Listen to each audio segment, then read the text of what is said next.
So hello everyone. So digital marketing small businesses కి ఎందుకు అంత ఇంపార్టెంట్? ఫస్ట్ ఆఫ్ ఆల్ మీరు ట్రెడిషనల్ మార్కెటింగ్ తో డిజిటల్ మార్కెటింగ్ ని చూసుకున్నట్లయితే మీరు డిజిటల్ మార్కెటింగ్ లో ఎక్కువ ఆడియన్స్ ని రీచ్ అయ్యే ఛాన్స్ ఉంటుంది. సెకండ్ థింగ్ వచ్చేసి మీ టార్గెట్ ఆడియన్స్ ఎక్కడ ఉన్నా కూడా మీరు పర్టికులర్ గా వాళ్ళని టార్గెట్ చేయొచ్చు అనమాట. ఇంకా మీ బిజినెస్ కి మంచి కంటెంట్ చేసుకున్నారు అనుకోండి, మీ బిజినెస్ కి రిలేటెడ్ గా టార్గెట్ ఆడియన్స్ దగ్గర మీరు బ్రాండ్ అవేర్నెస్ బిల్డ్ చేసుకోవచ్చు. అలాగే వాళ్ళ దగ్గర ట్రస్ట్ అనేది బిల్డ్ చేసుకోవచ్చు. మీరు ఇంకోటి ఏంటంటే మీ బ్రాండ్ వాళ్ళు ఐడెంటిఫై చేయగలుగుతారు. మీ లోగోని కూడా మీ లోగోని బ్రాండ్ ని వాళ్ళు ఐడెంటిఫై చేయగలుగుతారు అనమాట. Social media, Google ads and FB ads వల్ల మీ టార్గెట్ ఆడియన్స్ డెమోగ్రాఫిక్స్ అనేది మీరు అర్థం చేసుకోగలరు. వీటిలో మీరు అర్థం చేసుకున్నప్పుడు మీ టార్గెట్ ఆడియన్స్ ఎవరు అనేది మీరు క్లియర్ గా టార్గెట్ చేసుకోవచ్చు అనమాట.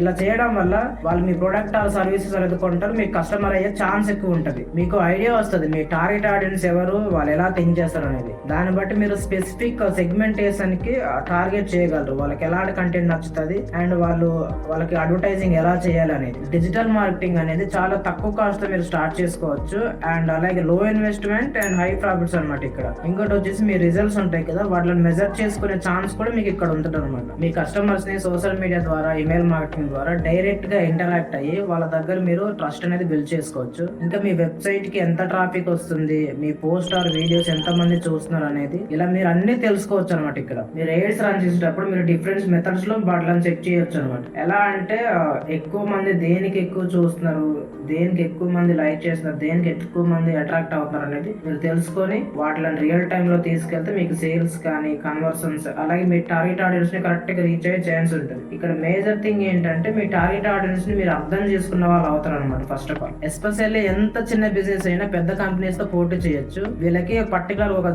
మంచి వెబ్సైట్ ఉండి ఒక డిజిటల్ మార్కెటింగ్ స్ట్రాటజీస్ ఉంటే వాళ్ళు సేల్స్, కన్వర్షన్స్ అండ్ అట్రాక్టివ్ అనేది ఎక్కువ చేసుకోవచ్చు అనమాట. ఈవెన్ మీకు ఒక ఫిజికల్ స్టోర్ ఉన్నా కూడా దాన్ని మీరు అడ్వర్టైజ్ చేసుకోవచ్చు. ఇంకోటి వచ్చేసి మీ లోకల్ లో ఎవరైనా మీ బిజినెస్ రిలేటెడ్ సెర్చ్ చేస్తారు అనుకోండి, వాళ్ళ కోసం మీరు లోకల్ ఎస్ఈఓ స్ట్రాటజీస్ కూడా మీరు యూజ్ చేసుకోవచ్చు. మీరు స్మాల్ బిజినెసెస్ కి డిజిటల్ మార్కెటింగ్ చాలా ఇంపార్టెంట్. ఎందుకంటే మీకు సేల్స్, కన్వర్షన్స్ ఎక్కువ మందిని రీచ్ అవ్వచ్చు, కరెక్ట్ ఆడియన్స్ ని మీరు పిక్ చేసుకోగలరు. ఇలా మీరు చాలా చేసుకోవచ్చు అనమాట. అది కూడా లో బడ్జెట్ లో. అందుకే డిజిటల్ మార్కెటింగ్ స్మాల్ బిజినెసెస్ కి చాలా ఇంపార్టెంట్ నన్ను అడిగితే.